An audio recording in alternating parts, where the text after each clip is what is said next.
कक्षा 11वीं, विषय जीव विज्ञान, अध्याय 5, पुष्पी पादपों की आकार की। तो चलिए इसमें सबसे पहले 1 अंकों के प्रश्नों पर चर्चा करते हैं। तो सही विकल्प वाले प्रश्न हैं, किस पौधे में मूल ग्रंथिका पाई जाती है? तो ये जो ऑप्शन है उसमें चने में मूल ग्रंथिका पाई जाती है, इसके जड़ों में ग्रंथि पाई जाती है।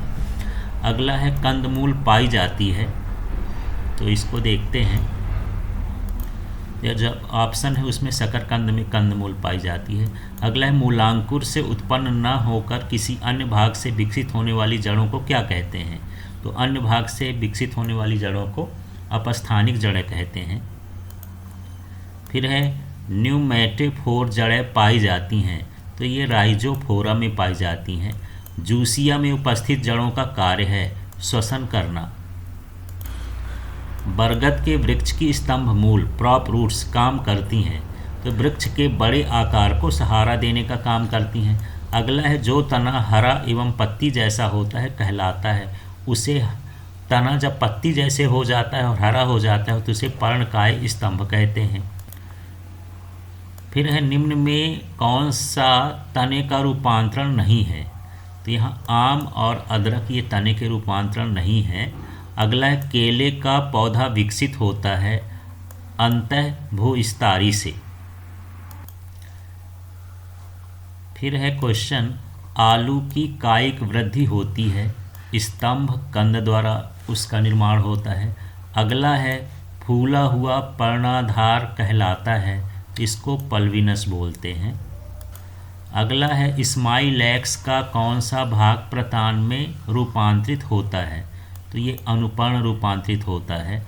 अगला है कक्षस्थ कलिकाएँ निकलती हैं वलकुट की बाह्य स्तरों से बाह्य जनित रूप में निकलती हैं। इनकी डिटेल फिर 3 नंबर 4 नंबर के क्वेश्चनों में देखेंगे।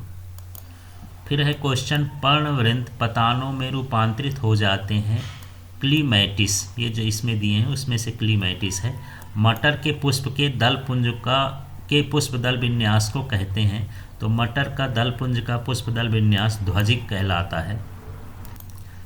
फिर है एक आथोपस बीजांड वह होता है जिसमें बीजांड द्वार एवं निभाग माइक्रोपिल एंड चालेजा होते हैं, तो ये बीजांड वृंत की सीधी रेखा में होते हैं। बीजांड द्वार भी और निभाग भी यदि सीधी रेखा में होते हैं तो उनको आथोपस कहते हैं। अगला आधारीय बीजांडन्यास उपस्थित होता है कंपोजिटी में उपस्थित होता है। परागकण प्रदर्शित करता है, तो ये नर बीजाणुभिद को प्रदर्शित करता है। फूल गोभी का खाने योग्य भाग होता है, ये पुष्प ही होता है। फिर है क्वेश्चन, जिह्वाकार दल पुंज जो कंपोजिटी कुल में भी मिलता है कहलाता है, तो स्ट्रैप के आकार का। मटर के पुष्प में ध्वजक तथा कील बनाते हैं, दलपुंज बनाते हैं। फिर है क्वेश्चन, पुष्प के विभिन्न भागों के अध्ययन हेतु अत्यधिक उपयुक्त पुष्प होगा, तो ये सरसों का उपयुक्त होगा, इसमें सभी भाग पाए जाते हैं। अगला है दल लग्न संबंधित है पुंकेसरों से संबंधित होता है दल लग्न। फिर क्वेश्चन है, रोम पुच्छ पैपस रूपांतरण है, तो ये रोम पुच्छ बाह्य दलपुंज का रूपांतरण होता है।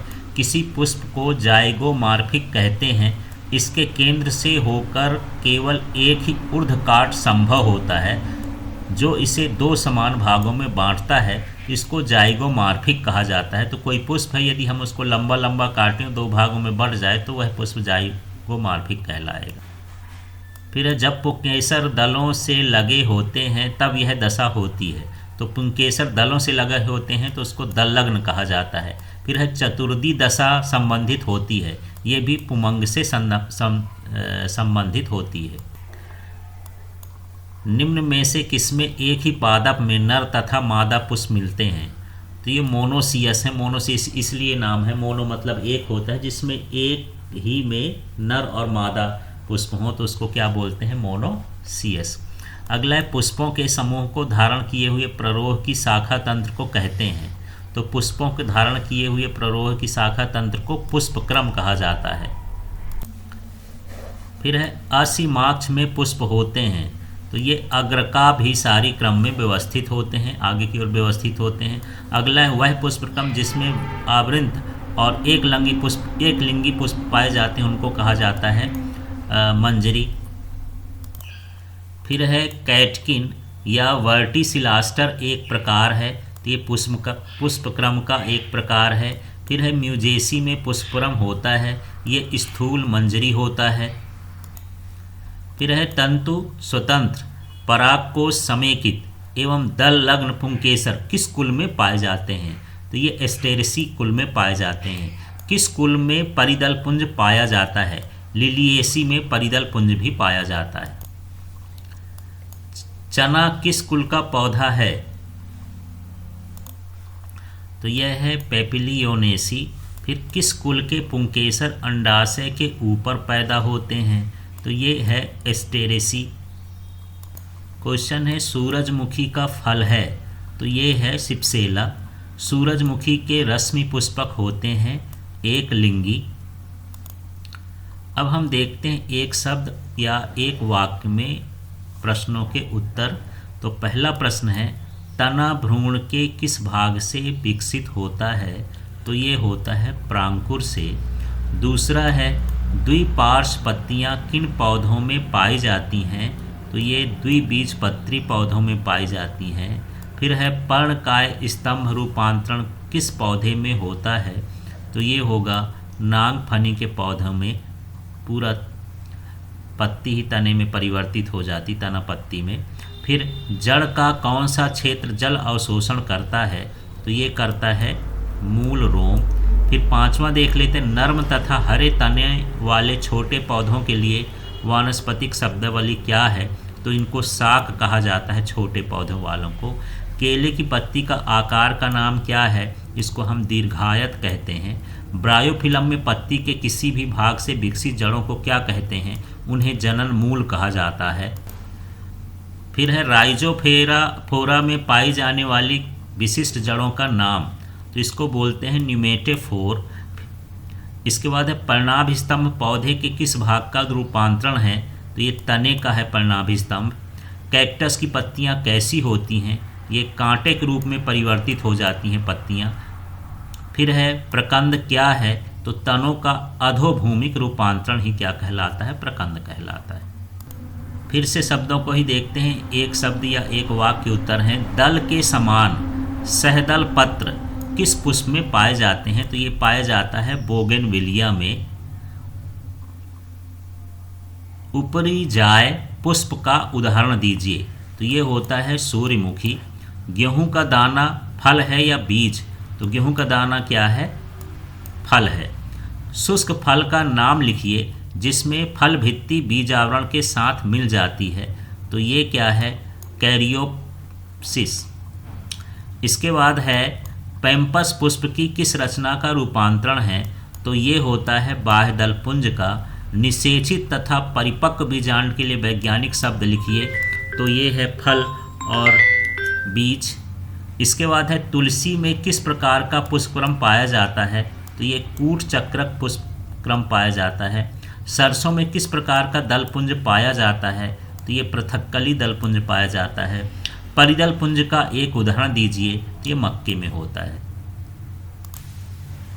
फिर है क्वेश्चन पौधे का यांत्रिक आधार देती है, तो जो जड़ें होती हैं वो पौधे को यांत्रिक आधार देती हैं। अगला है जड़ के भ्रूण से विकसित होता है, तो जड़ जो है मूलांकुर से विकसित होता है।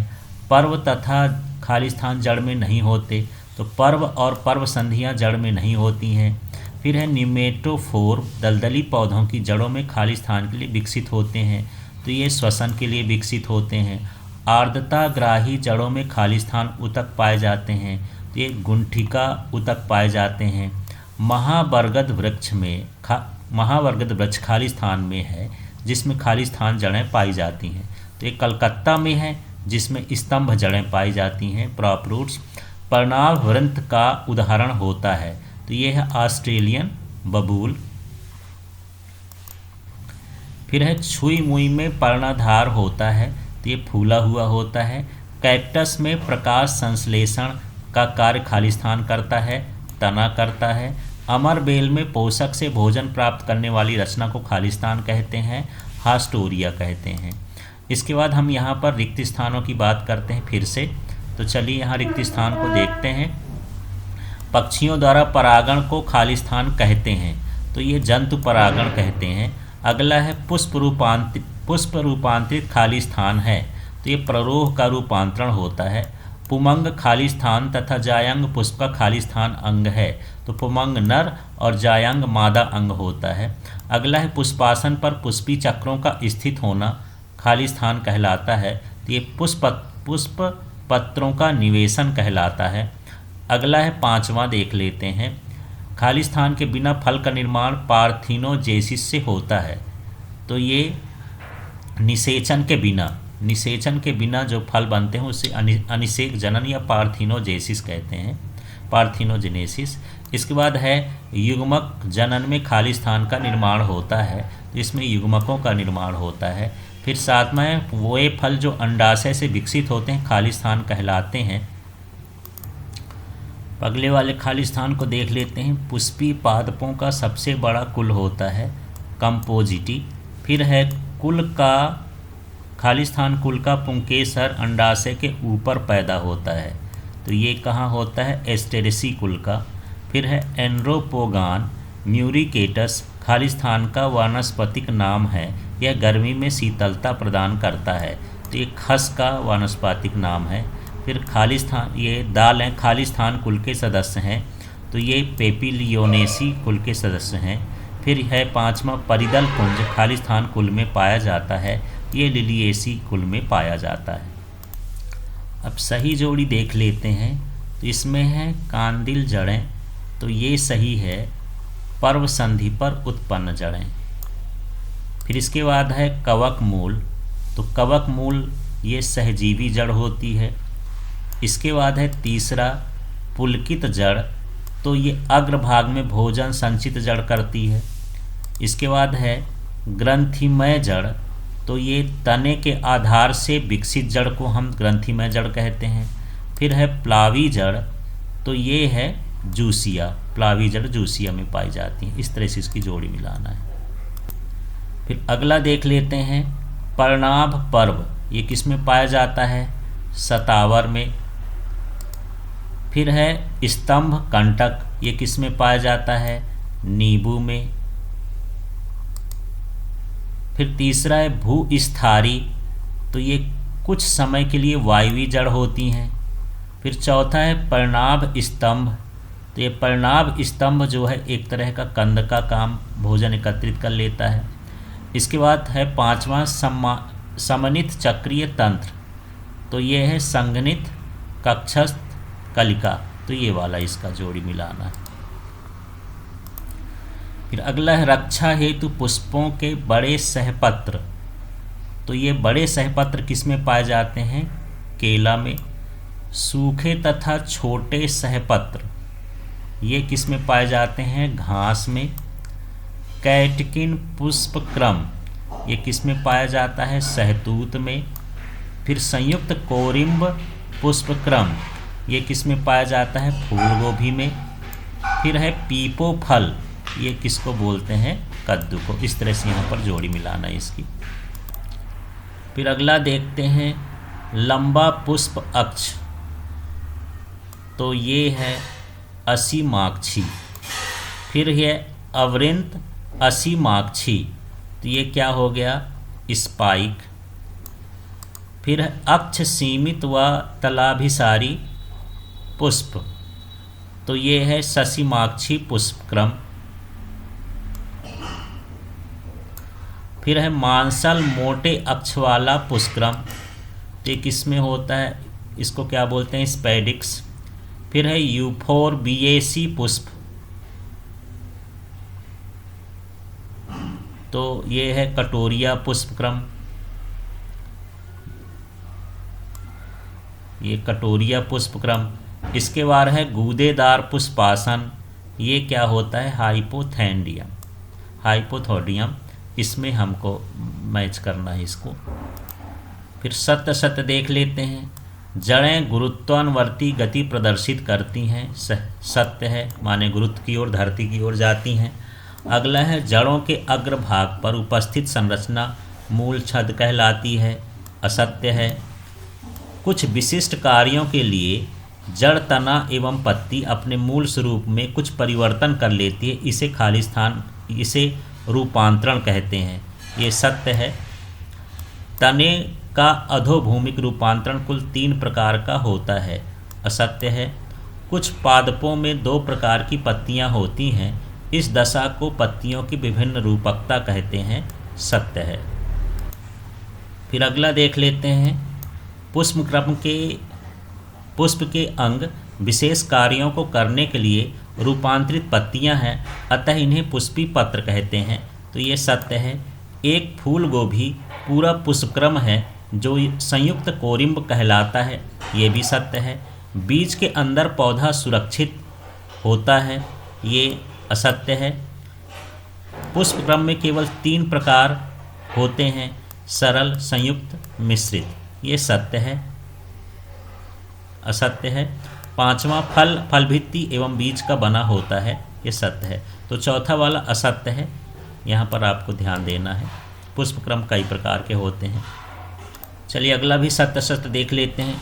स्पाइकलेट का स्पाइक पुष्पक्रम ग्रैमिनी कुल में पाया जाता है। सत्य है। सूरजमुखी में बिंब पुष्पक परिधि में स्थित होते हैं। ये असत्य है। सोलेनेसी कुल का पौधा विथानिया सोमनीफेरा खांसी ठीक करने की औषधि के रूप में काम आता है। ये सत्य है। लिलियम कैंडिडम